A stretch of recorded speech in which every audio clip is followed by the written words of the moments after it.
dan sungguh-sungguh dari saudara-saudara sekalian.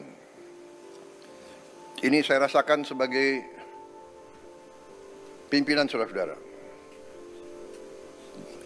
Apa yang sudah kita capai tidak mungkin dilaksanakan tanpa kerja keras kita semua, tanpa kerja keras saudara-saudara sekalian.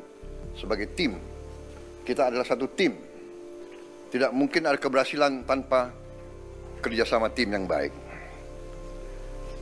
Ya, mungkin kita masih prihatin tim nasional sepak bola kita belum berhasil, tapi kita yakin pasti akan lebih baik di saat-saat akan datang. Ini juga ada tim yang baru, ya kan, pelatih baru, tim teknis baru. Jadi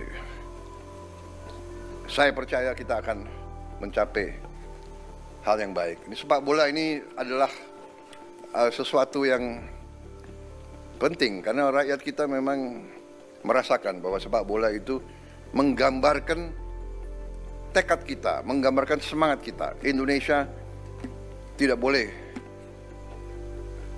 dianggap remeh oleh bangsa manapun di dunia, termasuk terutama di hal-hal seperti olahraga. Saudara-saudara sekalian,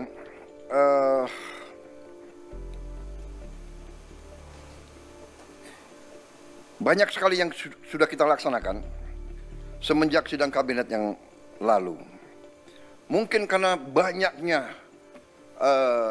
inisiatif kita, banyaknya terobosan kita, banyaknya kebijakan kita, mungkin narasi ke rakyat mungkin kurang sempurna, kurang